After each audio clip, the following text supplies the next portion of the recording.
If your HR team is handling terminations, leave requests, or employee classifications, here's what you're up against.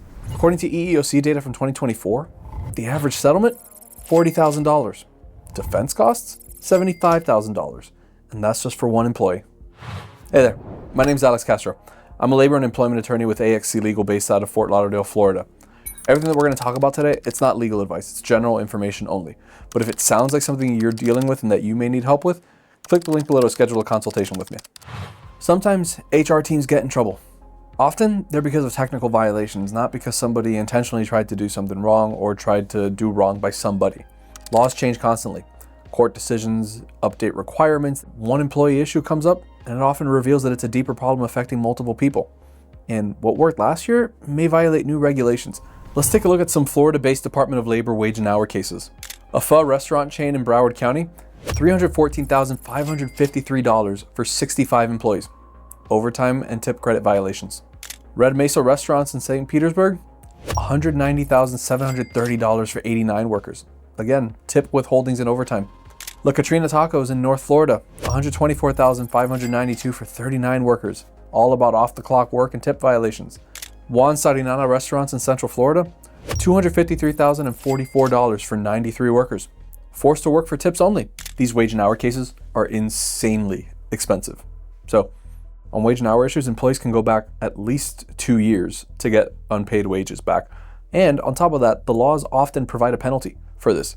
Because wages are the way people put food on their table, keep roofs over their head, the law doesn't play with an employer who misses somebody's wages. And so built into almost all of these laws are 2x or 3x penalties. So if you missed $1,000 in overtime, you automatically owe $2,000 or $3,000 depending on what state you're in, just for having gotten it wrong. But you also have to pay attorney's fees. You have to pay your own attorney's fees, and these defense costs on a case that's going to settle very quickly, minimum of $20,000. If you take it all the way to trial, you're looking at least $250,000, maybe even more, depending on how complex the case is. But the law also knows an employee is not going to hire a lawyer who's going to cost them thousands of dollars to recover only a couple $100s. So the law also says that you have to pay the employee's attorney's fees. So now you're looking at another $20,000 on a really short case to another $250,000 for a case that goes all the way. And because wage and hour issues usually are systemic, they're rarely ever relevant to just one person. They're usually the way you treat everybody. So now take, the probably $500,000 that you probably accrued on a really bad case for one employee, multiply that. The only save that you're going to get there is on some attorney's fees because it's all one big case. But you're easily looking at, $100,000 on the low end to $1 million on the high end for just, a routine case. But systemic violations, they trigger agency investigations. When a Department of Labor or a state agency catches on that this employer is doing these things wrong habitually, they're going to come knocking on your door. And now you've got those issues and different types of penalties. Similar in concept, but now you've got the government involved too. And you've heard it before. An ounce of prevention is worth more than a pound of cure. A compliance audit for these issues might cost you $7,500 for, a smaller workforce of sub 20 employees, sub 30 employees. But the exposure from a single lawsuit can easily get you $50,000 on a really, really quick, simple case, up to $250,000 or $500,000 for a case that's hotly contested and that goes all the way to trial.